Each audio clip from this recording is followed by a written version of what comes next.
Have you ever opened your mouth to speak English, and nothing came out? Not because you didn't know the words, but because fear grabbed your throat first. Stay with me for the next few minutes, because I want to tell you about a girl named Meera, and a lesson that changed everything for her. By the end of the story, you will understand exactly why some people become fluent, while others stay stuck for years. And I promise you, it has nothing to do with being smart. Welcome back to the channel. Today we are not going to give you a list of grammar rules.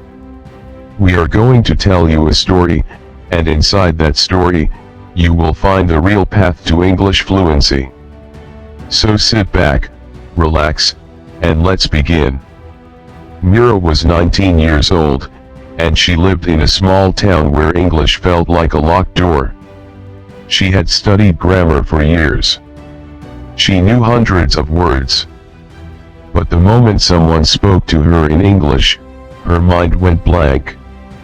Her hands would shake, her face would turn red, and she would simply nod and smile instead of speaking. One evening, she was sitting near a small river close to her home. An old man was sitting there too, watching the water flow. He noticed she looked upset, and he asked her what was wrong. She told him everything, how she wanted to speak English well, how she studied every night, but still felt stuck. The old man smiled and pointed at the river. He said, "Do you see that water? It did not become a river in one day. It started as a small drop, then it kept moving, drop after drop, until it became strong enough to reach the ocean. Your English is the same. It will not become fluent in one day. But if you keep moving, drop by drop, you will get there." Meera didn't fully understand him that night. But those words stayed in her heart. And slowly, over the next few months, she learned exactly what he meant. Here is the first thing she discovered, and I want you to really think about this. Fluency is not about knowing more words. It is about using the words you already have, again and again, without fear. The old man told her something simple. He said, "Stop trying to be perfect. Start trying to be consistent." So Meera made a small promise to herself. Every single day, she would speak English for just 10 minutes, even if it was only to herself. At first, it felt strange. She would stand in front of her mirror and describe her day out loud. Her sentences were broken. Her grammar was wrong. But she kept going. And here is something surprising: within just 3 weeks, speaking felt less scary. Not because her English became perfect, but because her brain got used to the feeling of speaking. Now let me ask you something. When was the last time you spoke English out loud, even alone in your room? If the answer is not recently, that might be exactly why you still feel stuck. The second lesson came from a mistake, a big one. One day, Meera was talking to a shopkeeper in broken English. She mixed up 2 words and accidentally said something completely wrong. The shopkeeper laughed, not in a cruel way, but Meera felt embarrassed. Her face turned red and she wanted to run away. That night, she told the old man she wanted to give up. He looked at her calmly and said, "Every person who speaks a language well today, was once laughed at while learning it. Mistakes are not signs that you are failing. They are proof that you are trying. A person who never makes mistakes in English, is usually a person who never speaks English at all." That sentence hit her deeply. From that day, she decided something powerful. Every time she made a mistake, she would say quietly to herself, "Good, that means I am learning." This one shift in thinking changed her entire relationship with the language. Instead of fearing mistakes, she started collecting them like little trophies. The third lesson was about listening, and this is something most people completely ignore. The old man told her, before a baby ever speaks its first word, it listens for almost a year. You cannot skip this step. If you want to speak naturally, you must first train your ears. So Meera started listening to English everywhere. While cooking, she listened to conversations. While walking, she listened to simple stories. She wasn't trying to understand every single word. She was training her brain to recognize the rhythm, the flow, the music of the language. After a few weeks, something beautiful happened. Words she had never studied started appearing in her own sentences, naturally, without her even trying to memorize them. This is the part most language courses never teach you. Fluency enters through your ears, long before it comes out of your mouth. So here's a question for you. Are you spending more time studying English, or actually listening to it being spoken? If you're enjoying this story so far, do me a small favor and hit that subscribe button. It genuinely helps this channel keep telling stories like this one. Now, let's continue with Meera's journey. The fourth lesson was strange, and at first, Meera didn't believe it would work. The old man told her to stop translating in her head. He said, when you think in your own language first, and then translate to English, you will always be one step behind. You must learn to think directly in English. So Meera tried something new. When she looked at a cup, she didn't think of the word in her language and then translate it. She simply looked at it and thought, cup. When she felt happy, she thought the feeling in English immediately. It felt awkward in the beginning, like wearing shoes on the wrong feet. But slowly, her brain adjusted. The gap between thinking and speaking became smaller and smaller. This single habit, thinking directly in English, is one of the fastest ways to sound natural. The fifth lesson came from books. Meera started reading very simple stories, nothing complicated, nothing that made her feel stupid. Whenever she found a new phrase, not just a word, but a full phrase, she wrote it down. The old man explained this beautifully. He said, learning single words is like collecting bricks with no cement. Learning phrases is like learning how to actually build the wall. So instead of memorizing the word excited, she learned the full phrase, I can't wait for this.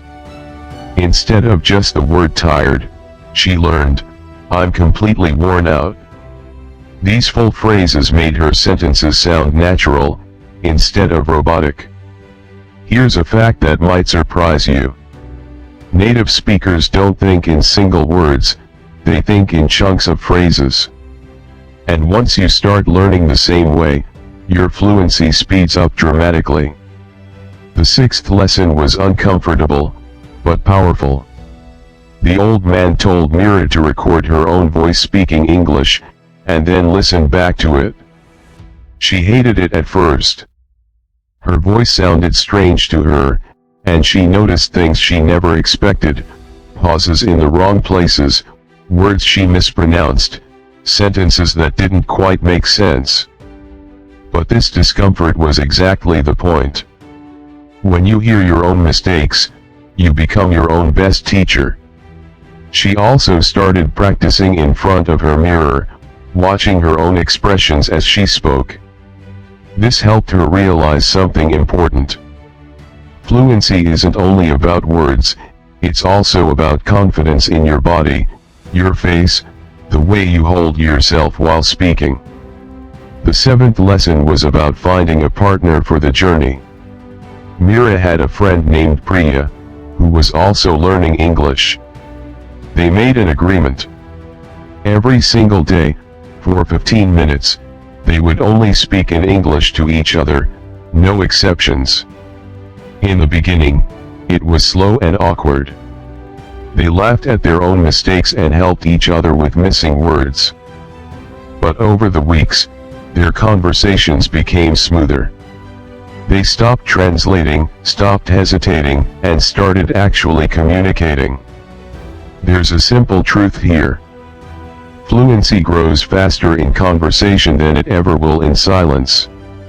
If you have a friend who is also learning English, this one habit alone can transform both of your abilities. The 8th lesson happened almost by accident. Meera got a small job at a local shop that many tourists visited. At first, she was terrified to speak to foreign customers. But she had no choice, the job required it. Within 2 months, something incredible happened. Speaking English stopped feeling like practice, and started feeling like real life. This is one of the biggest secrets to fluency. You must use the language in real situations, not just in a classroom or a notebook. Go to a shop and try ordering in English. Talk to a stranger online. Use the language the way it was meant to be used, in real moments, with real people. The 9th lesson was about having a clear reason. One day, the old man asked Meera a simple question. Why do you actually want to speak English? She thought about it deeply, and finally answered, I want to study abroad one day, and I don't want the language to stop me. The old man smiled and said, now you have a compass. Every time you feel like giving up, remember this reason, and let it pull you forward.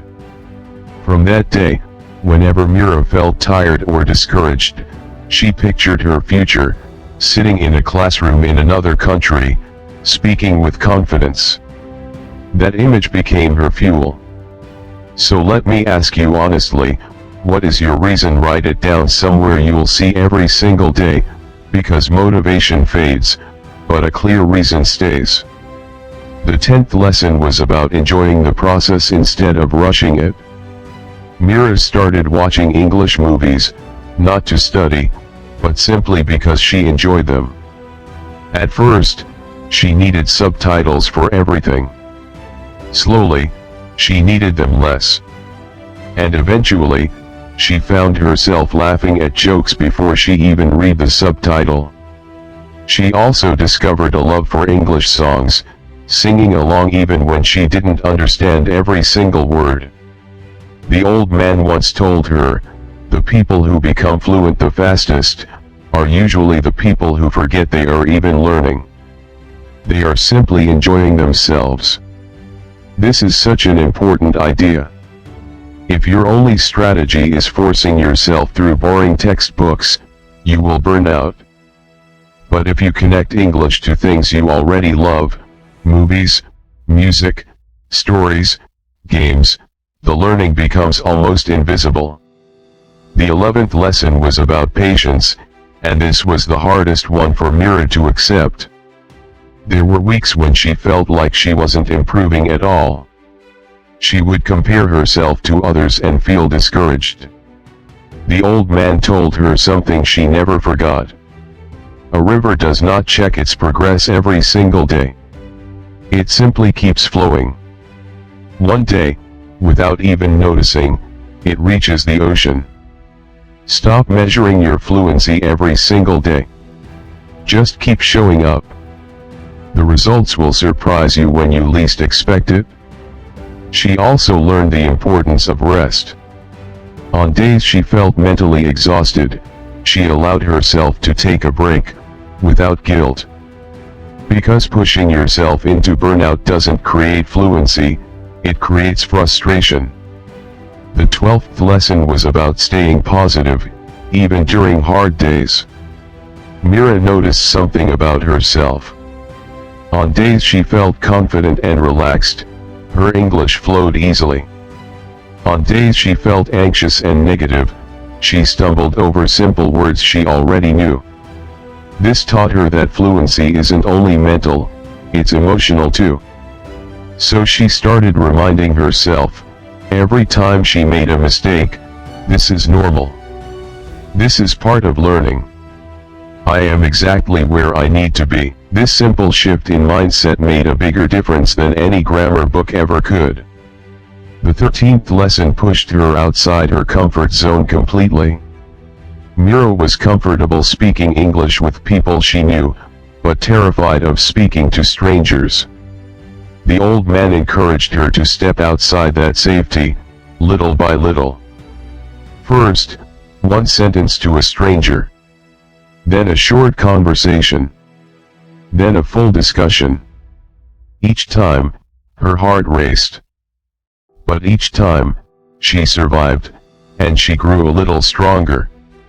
Comfort zones feel safe, but nothing grows there. If you truly want fluency, you have to be willing to feel a little uncomfortable, again and again, until that discomfort disappears.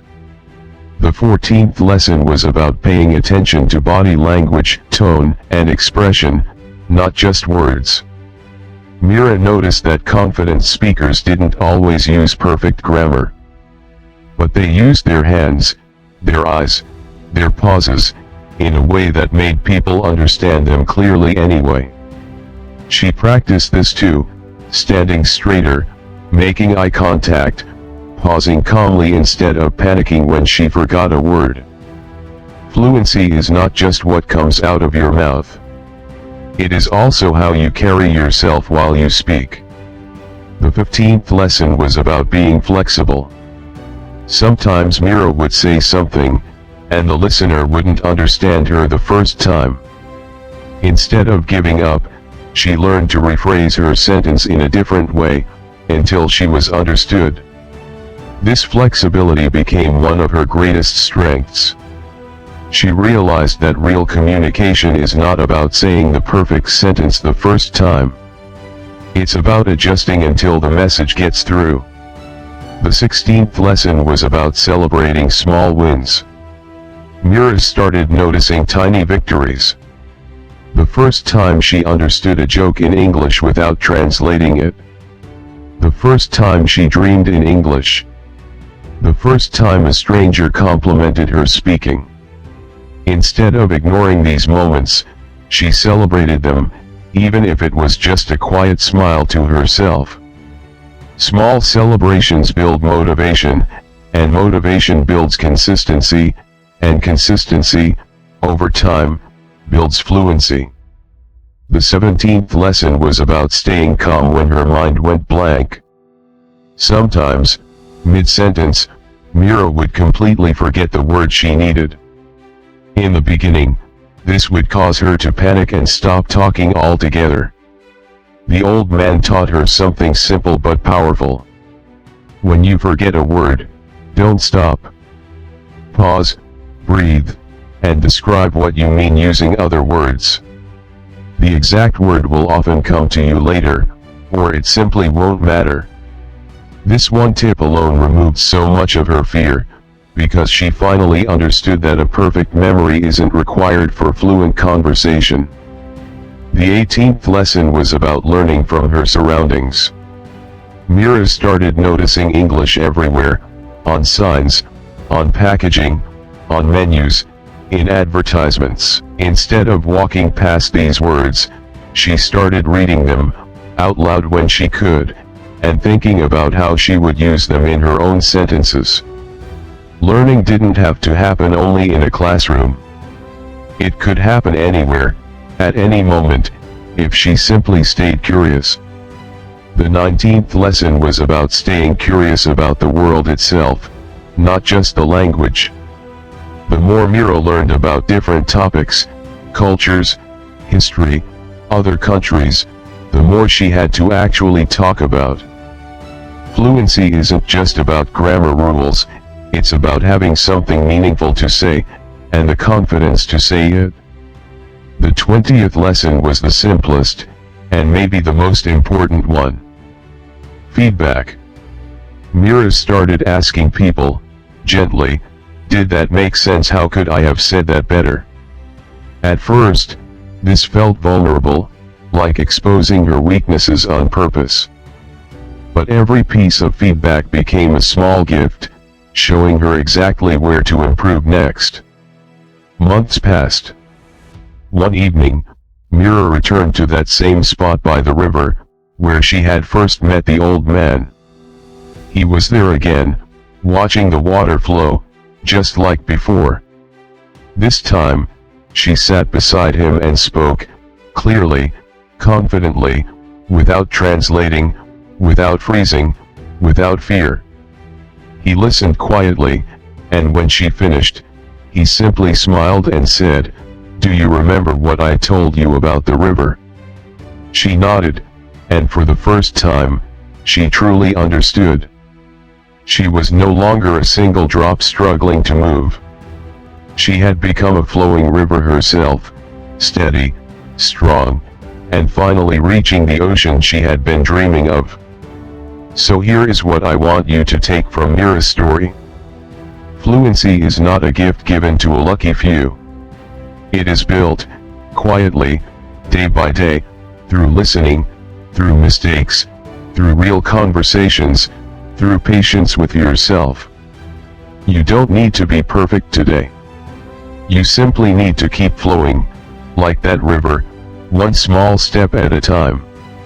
So let me ask you the same question that changed everything for Meera. What is your reason for wanting to speak English fluently? I would genuinely love to know, so write it in the comments below. And if this story gave you even a little bit of hope today, don't forget to like this video and subscribe. It truly helps us keep bringing you stories like this. Because somewhere out there, someone else needs to hear this story too. Keep going. Keep speaking. Keep flowing forward. And I'll see you in the next one.